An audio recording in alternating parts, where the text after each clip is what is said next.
Hi YouTube. Today I thought I would do the tool time tag that's been going around. It was originally started by Joanne, and I will link the video in the description below.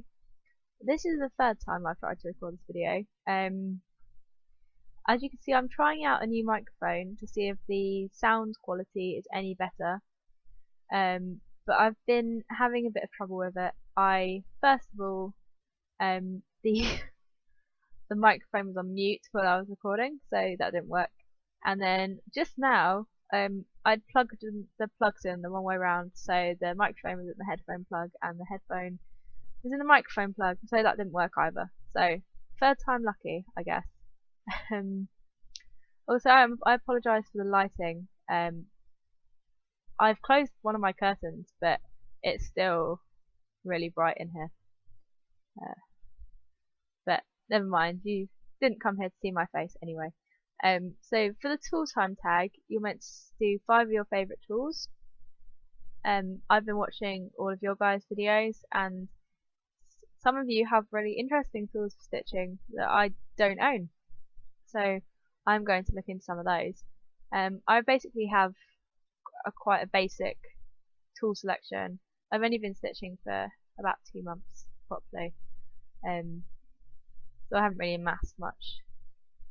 But without further ado, here are my 5 favourite tools. The first one, my trusty sewing scissors. They're by Fiskars. They're orange, like all of Fiskars scissors seem to be.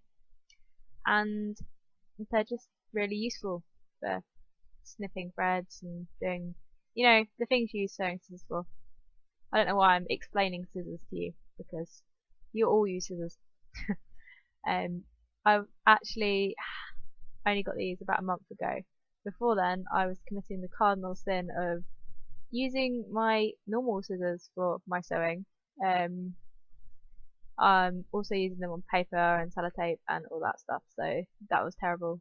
And my partner was absolutely horrified when she discovered this, so I went out and bought these so she stopped being cross with me. The next tool is my thimble. I use this especially in my heaven and earth designs when the fabric gets quite tight with the threads going through it, because of all the confetti. In fact, I'm doing 2/1 on 25 count. I just use this to help me push the needle through, to protect my fingers basically, because even the eye end of the needle is quite sharp and it gets quite painful after a couple of hours stitching, so I just use that.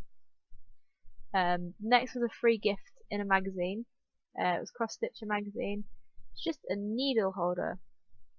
Before I just had my needles hang around loose in my sewing box, but they're stuck to a magnet. I've got different sizes. Some of them came with kits. Some of them I bought because I needed better needles. I bought some size 28, and I bought size 24 and 26, and then discovered that they were slightly too big for my heaven and earth design, so I went and bought some 28. But that's really useful. It stops my needles floating around, which is always nice. I don't like losing needles. It's not a good thing. I've got a little brother who's nearly 2. He would probably eat them. That would be bad. So they're safe in there. The next tool I use is a mechanical pencil. It's pink. I don't like pink, but this one is pink because it's the one I picked up.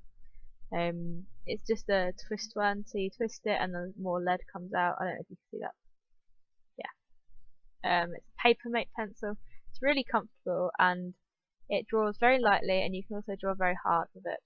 For most of my cross stitch charts, I just colour the squares I've done with the pencil, and I can rub it out easy if I make a mistake or I colour the wrong square, which has been known to happen. But also it's light enough that it doesn't cover backstitch if there's backstitch on the chart, because I get very confused. So that's just useful for me.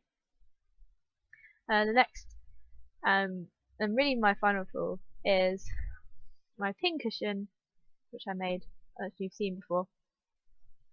I just use it to keep my needle in when I'm changing threads or opening up a new skein and all that sort of thing. Otherwise I find myself putting it in my mouth, sticking it in the leg of my jeans, leaving it on my bed and then losing it because I've taken my eye off it for 1 second and it's disappeared.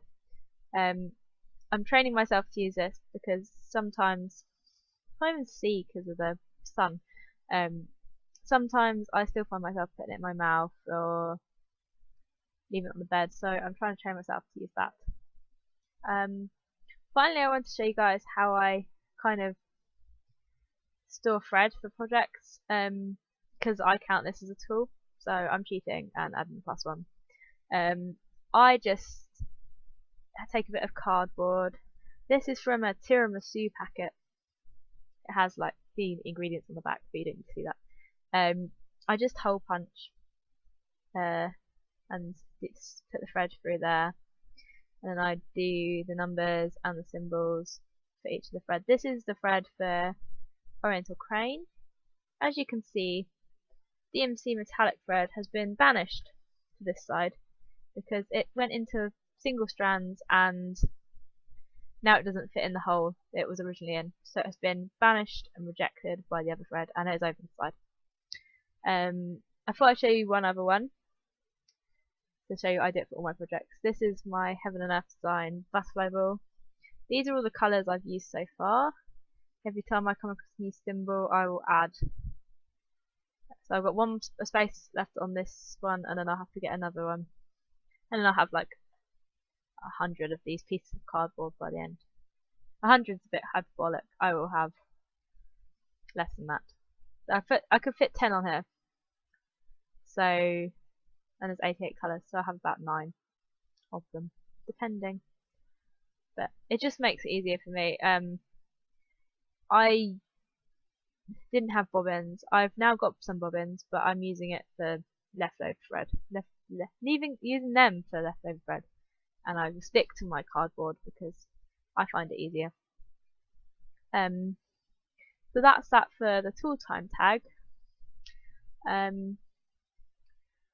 I was going to say something else. Oh, I'm going to upload a work in progress video